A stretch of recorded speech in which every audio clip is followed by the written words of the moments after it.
Hello there, this is Mezaka with another tutorial. Today I want to talk about how I created those time lapses, modeling Blender time lapses that I created in the last weeks. Well, I came from the Minecraft kind of spectrum, so I was used to this kind of Minecraft time lapses where people just fly around and you have a very smooth movement. So I thought, why not do this for actually modeling in Blender? So I developed a technique that allows you to do that. But you will need a second screen, or at least a very large screen, to create these. So if that doesn't fit you, you might stop this video at this moment and not continue. Okay, here's a nice example running in the background, and in the tutorial we will start with talking about the basic setup, including like fancy visual effects, and then we are going to talk about physics and movement in your time lapse. After that, it's going to be about camera movement, or a very large variety of camera movement, because you can do very, a lot of different things. And then we're going to explain how to create that little timer down there.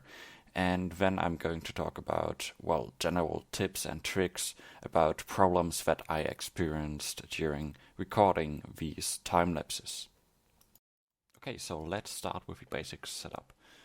For that, just open up a new scene in Blender. We'll just simply delete the default cube and lamp, since we don't want to use them. I will also switch to cycles render because I prefer to use that, and it is a bit nicer in the viewport, so I recommend to do that. Then I'm going to add Suzanne as an example mesh here, so that she looks into the camera. We can see her pretty nice. Okay, so next thing we are going to do is change this background. This is already white for me because this is my standard background.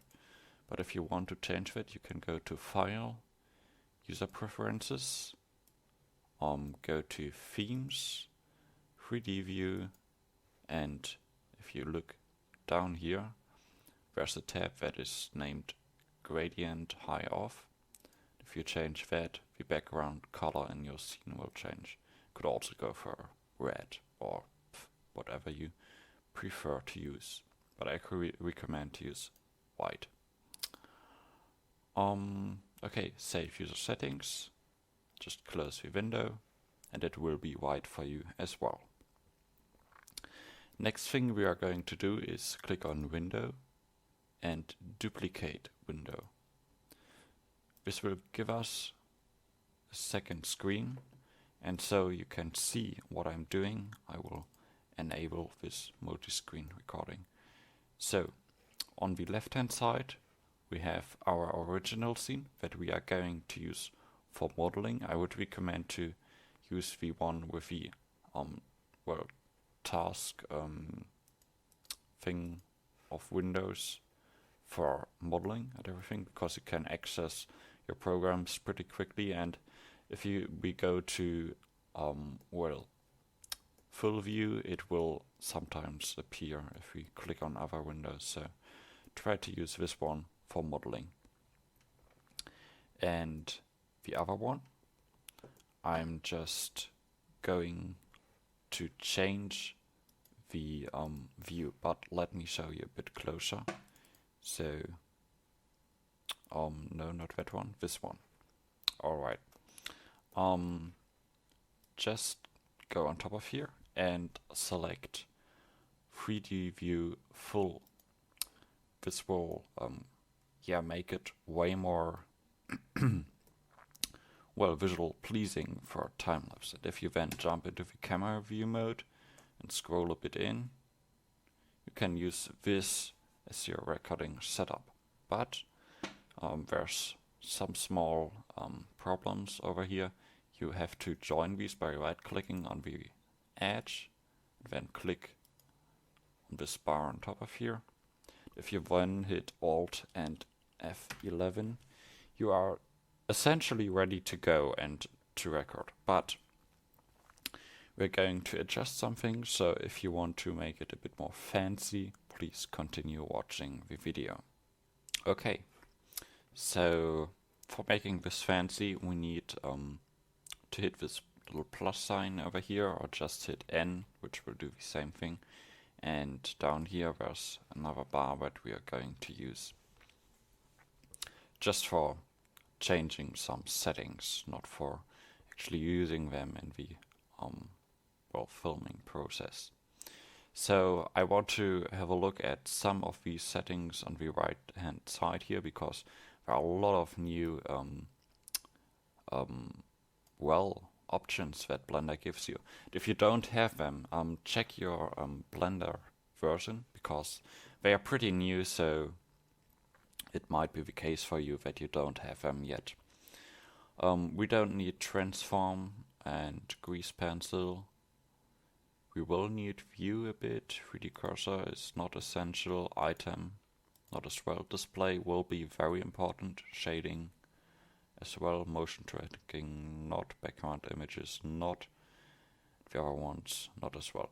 I will start screencast keys so you can watch the keys I'm pressing, which will be pretty handy. Okay, so let's go to view mode. This is not that important, but I want to talk about this clip, because if you scroll out of your scene, at some point the object will disappear. You can avoid that by changing this clip value. So if you set this to, let's say, 10,000, it should be pretty high, and you should be able to continue seeing this until it's just a single pixel. Okay, so but this is also the case for the camera. So let's jump into the other screen so we can select our camera more easily. If we then go into the camera tab, you can see that there's also a clip or clipping value, and this is pretty important because 100 is not very much. I had some larger scale scenes where this was actually way too low, so I would recommend you to set it to 10,000 as well, so you don't run into any trouble. Okay, back to our recording screen. That is it for view, so you can close that if you want to. Only render is already checked. If you go into the 3D view full kind of mode, this essentially removes cameras, empties the grid in the center and those things from your scene, so it is a very clean recording setup. So I would really recommend you to do that. World background is another possibility to change your scene background. We did that already in the user preferences, but if you want to change it more easily, this is a very good way to do that. These things are not changeable on cycles, I believe. I don't know, but the rest doesn't matter that much. You can toggle quad view if you're into that. This might give you a very interesting perspective for recording, because you can see it from every angle and you don't have to worry that much about camera position while you're modeling. But I don't use it personally. Okay, and then let's look down here. There's also a shading option. I will keep that. Textured solid. I don't know, that is not that important. If you go into material view mode, it is already kind of textured, so it doesn't matter that much. But I will stay in solid view mode for now. Matte cap is a thing that you can do only in the solid view mode. This is essentially a material that is being assigned to all of your models. You can't change the color on single models or something, but it is based on like normal rendering, so it's a very fast way to preview geometry. And if you haven't set up colors in your scene, this might be an interesting way to start. Especially this one is a very nice one because it's very simple, but nicer than the default value. If you compare it this and this and this, it's way nicer. And I wouldn't recommend to use the shiny ones, at least for low poly modeling, because they are very well, glossy and glittering. This might not look that good in your scene, but it might as well work. I don't know. Just try out some things and we will see how it goes. This one is nice as well. Haven't seen this one yet. Okay, but that is Mezaka. Pretty, yeah, nice tool. Backface culling essentially well, cuts out the faces that point with their normal away from you, which isn't that important for recording, so just leave it as it is. Ambient occlusion, very, very important. Do you see that? Whoa, it looks much nicer now. And that is because what ambient occlusion does is it detects faces that like yeah, are close to each other at that point and simply sets some dark spots there. But it also shows if you have a quad and it is not planar, it will add this edge over there. So that is a disadvantage, but it is way nicer, I guess. It has some settings over here. Of course, the strength, which you can make a bit higher. I mean, 1 is pretty good. 2 works for very like large kind of scenes, I suppose. No, very small kind of scenes. Well, just try some things. Distance is the essentially distance that is affected by it. But the default value is pretty good, so. And attenuation essentially changes the, well, shape of it, so it's linear or, well, a bit more pull to the edges or something like that, but it's not that important, I guess. And samples is pretty important. 20 is a bit low. 100 is better. But be careful because this will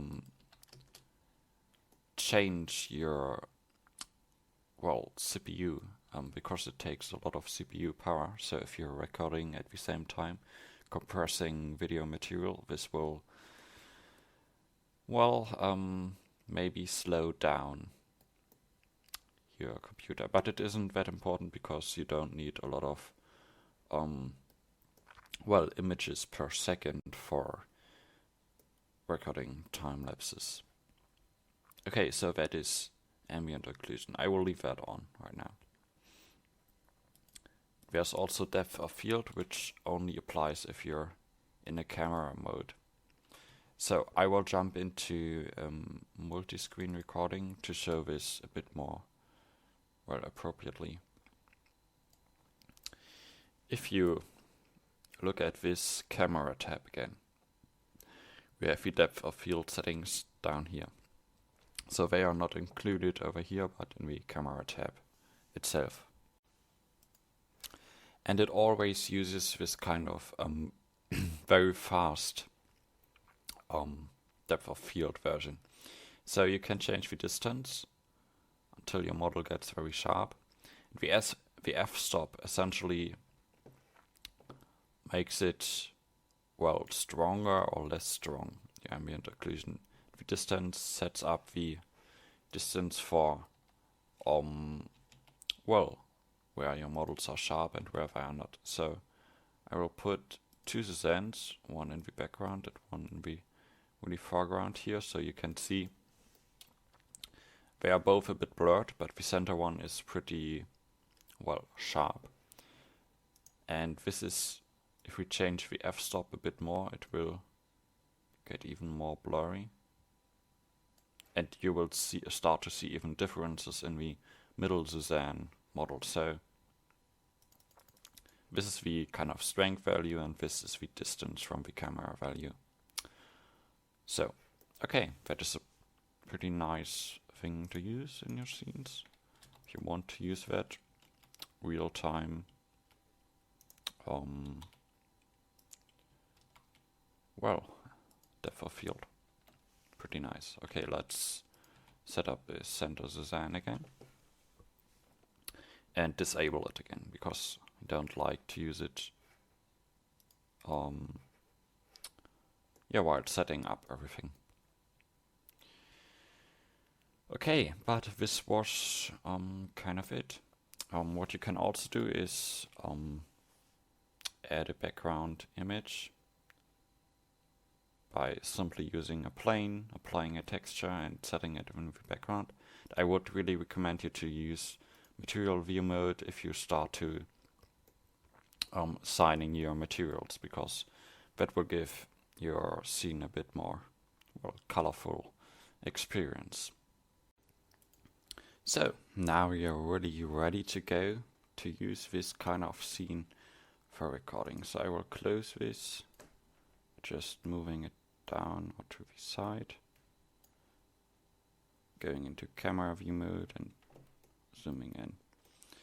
Okay, and then you could just start modeling, because you can see every editing that I'm doing in this on this side will appear on the other side.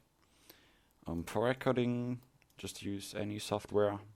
I personally use Open Broadcaster software, since it's free and pretty easy to use. Yes, and that's essentially it. For the other things that we're going to set up now, we need to make some changes in the render tab over here. Because if we run this, Blender will try to get 24 frames per second, but that eats up a lot of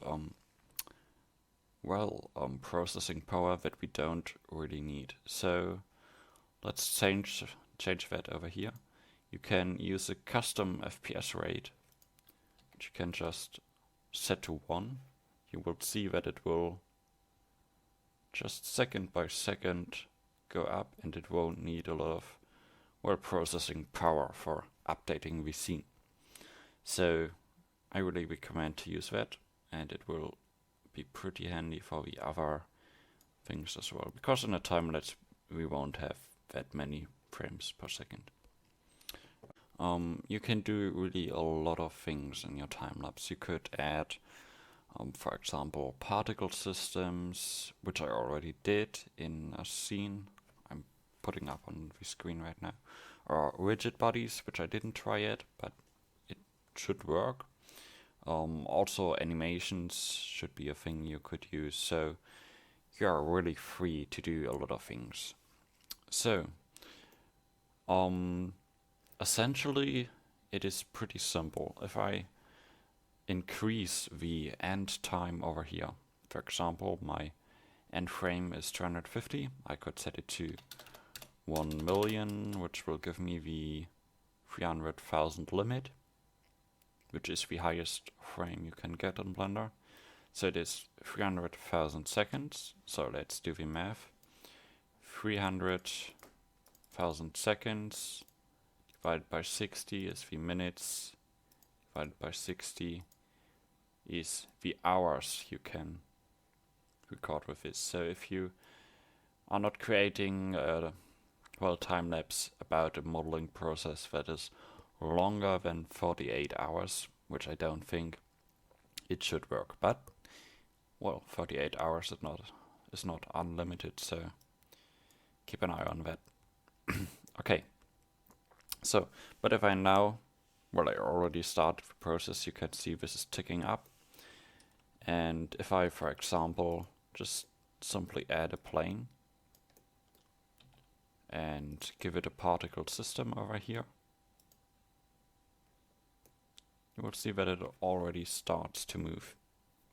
You can also change, for example, the settings of it. But if you add this, I would really recommend you to do that off screen. So just stop the recording and then stop the movement and then add in your particle system. Also, remember your frame number so you don't mess that up at any point. So let's maybe make this a nice void particle system with a lot of Suzannes flying around. Object Suzanne. You will see I will set this to 94, which was our frame step, and if I then start running again, you will see the particle system works fine. It will distribute a bit. You can also see the effect of ambient occlusion on the other screen that also affects our particles, so it's working really, really well. Well, but the thing is, I'm recording with the time set to times 64 because that's like a standard setting in Windows Movie Maker, which I use for, well, speeding the thing up. So I have a factor of 64 and I only decrease it from 24 to 1. So I would need to make this 3 times slower so that it would be normal speed. You could also say, okay, it's fine, you know, they are way faster and it's a time lapse and I don't want to change that. That looks fine. I did that for many recordings I did so far, so it's not that important. But you would need to change the speed settings for this or for the rigid body world, essentially. Which I think you can do over here somewhere. I don't know. But, well, you can just keep it as it is. That is my opinion, at least. Okay. Animations. Let's stop this again, so we can set up a nice animation. For example, let's add another Suzanne, or use our first Suzanne. Just set some keyframes. Remember this 173.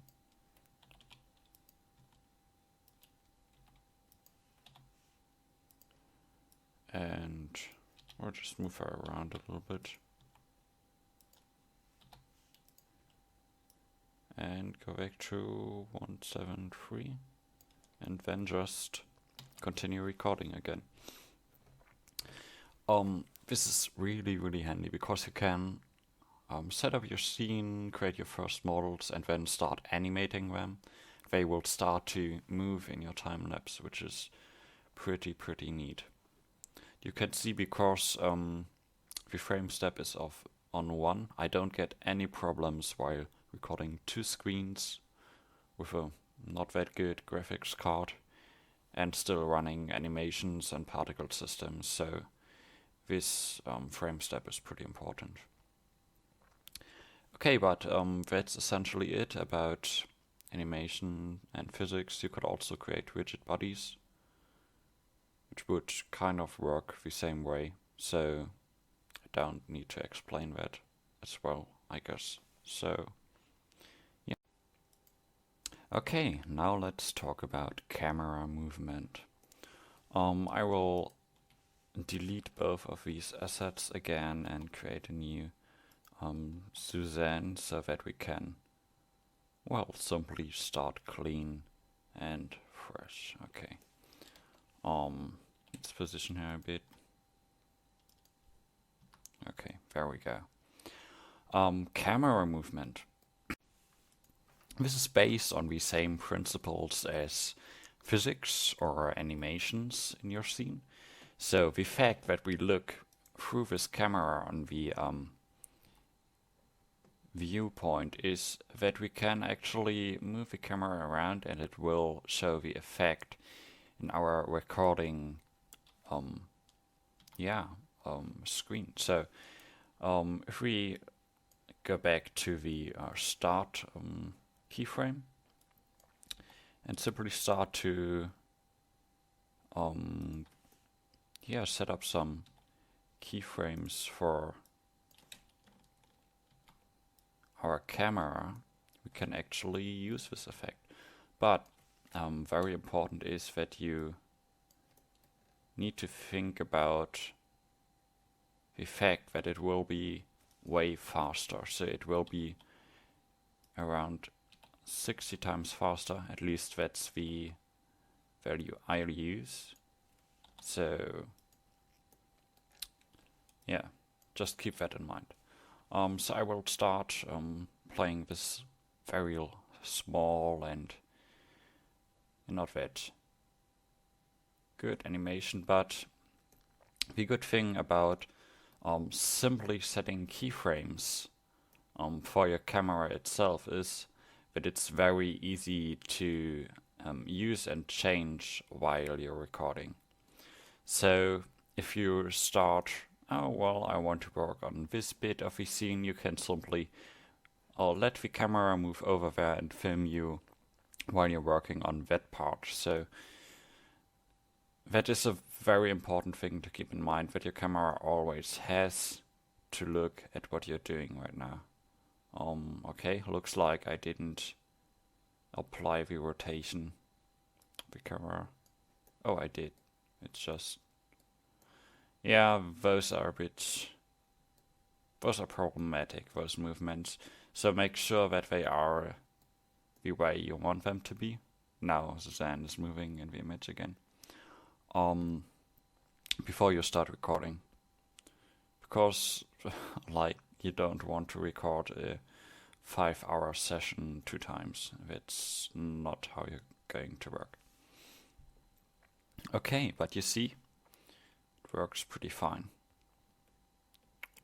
Okay, and I will just use Ctrl Z to get rid of these keyframes again. Okay, now they're gone. And I will show you a second technique that I personally use the most. I just create an empty. Where is it? Here. And I select the camera first and then the empty. Then I hit Ctrl P and object. That essentially parents the camera to the empty. So if I start rotating the empty, the camera will keep rotating with it. You can already see that it already shows on the recording screen that Suzanne is always in the focus. So what I do then is I set up a rotation keyframe. Then I rotate the empty and the z-axis a bit, apply the rotation a bit again. Then I go to the, where is it, graph editor. Over here. Oh, it's zoomed out by a lot. Okay. Over here I can first of all delete the scaling. I applied that but don't want to use that. X is not important, so delete it. Y as well. Z. Okay. I will select one of these points and hit S and 0.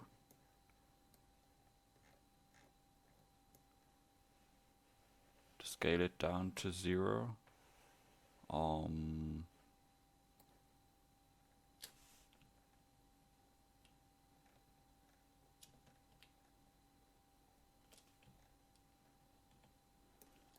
Okay, and this is a problem. Sometimes you don't see both of your points. I will zoom out a lot. Okay, there's the other one. Selected, scale 0. And now I go to the plus little part over here. I set the frame to 300,000 because that was our maximum point. Then I can scale it to 0 again, so it is flat. And I set the value to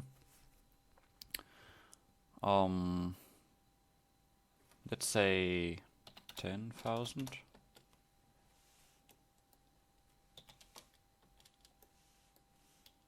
And let's see if we now play this. The sun moves very slowly. I think we can go a bit higher. Let's say 50,000. Oh, that's also the maximum.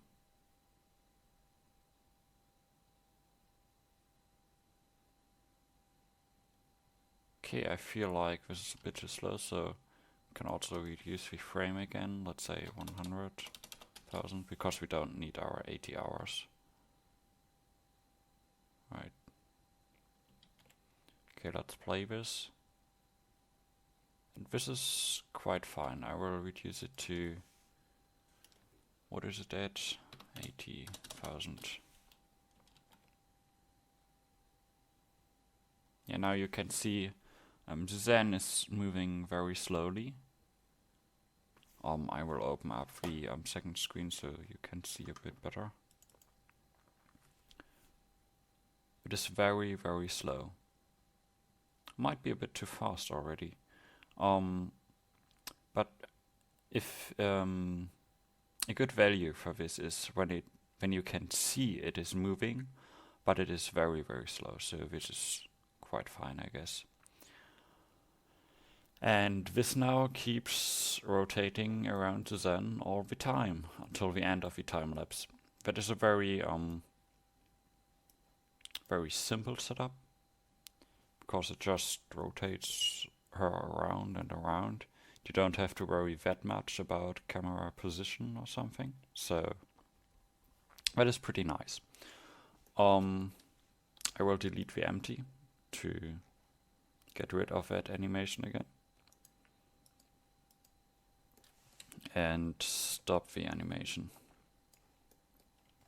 Okay, another thing that you can do is you can create a path and let your camera follow that. I won't explain how to do that now because it's a bit more complicated and takes up too much time.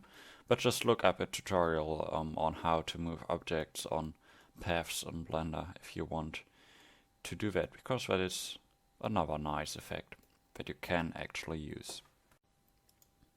Okay, the last thing I want to talk about is that little timer you have seen well in the other time lapse I already created. So what I'm going to do for that is that I'm going to create a text element.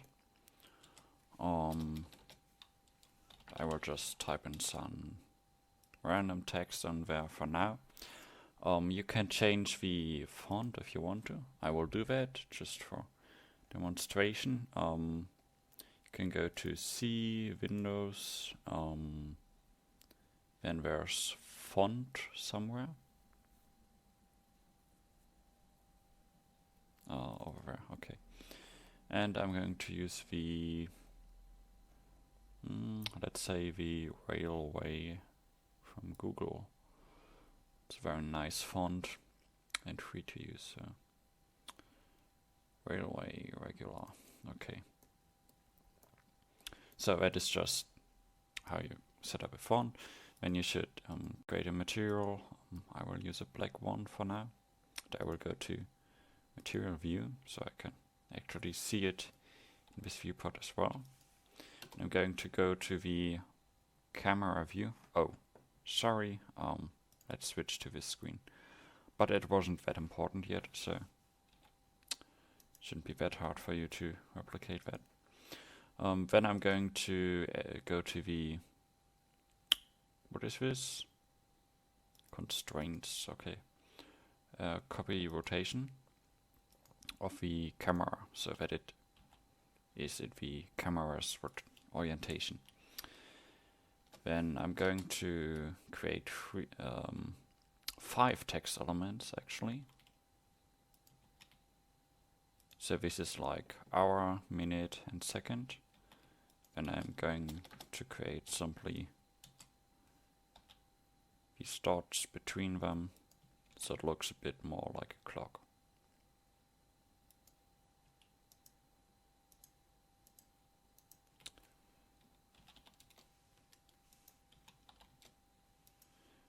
Then I'm just going to move them a bit down, scale them, and look at your recording screen so you can see where to place them. Might as well work on top of here or down here. I will go with this for now. Haven't done that yet, so interesting new perspective. Make sure you're in the camera mode over here. And then simply parent them to your camera. That should make them move around with the camera. So again, select these, select the camera, hit Ctrl P, and then object. Okay, because if we now would move the camera, it would make everything fine. Okay. So, let's name these.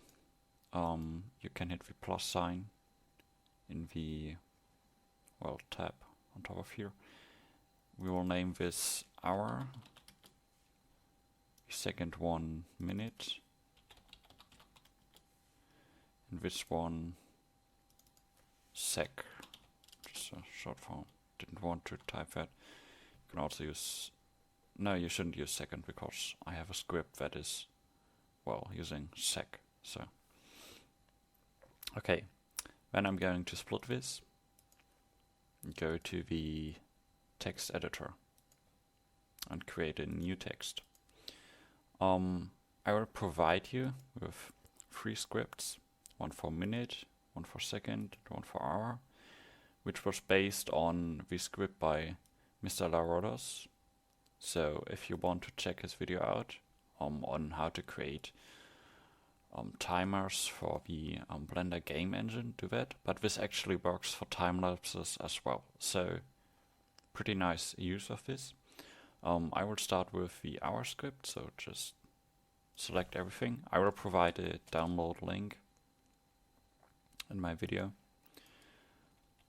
And just paste it in, hit Ctrl S to save it.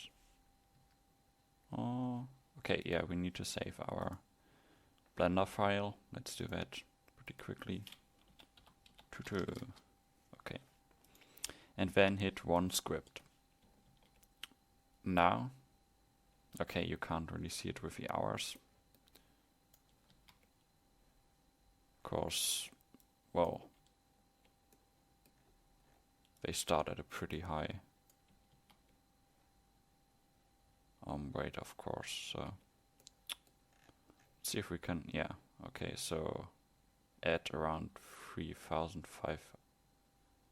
Alright, 3,600 seconds is an hour, yeah. So around there it should switch to 1. Okay, then just simply hit the plus sign, so you create a new one, and select the second script, paste it in, copy it of course, and then paste it in. I will call this sec, so just that we know which one to select.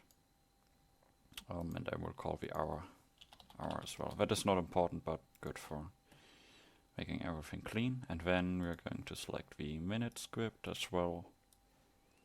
Same thing.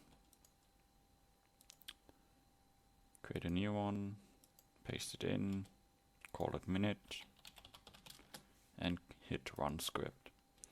Now everything should work fine. So seconds count up, then it's the hours, and That's a very nice touch for a video, and also the people can see how long it actually took you to create this, so they have a bit of sense for the, well, time scale.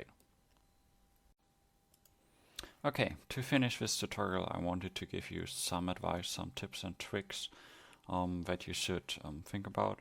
So first of all, always make sure your camera position is right, because, well, if you can't see the thing you're creating in the video, it doesn't matter. And also, if I would start to well, model the backside of this here, it wouldn't show up much in the video. So just wait until the camera is at the backside, and for now think about what you can do to improve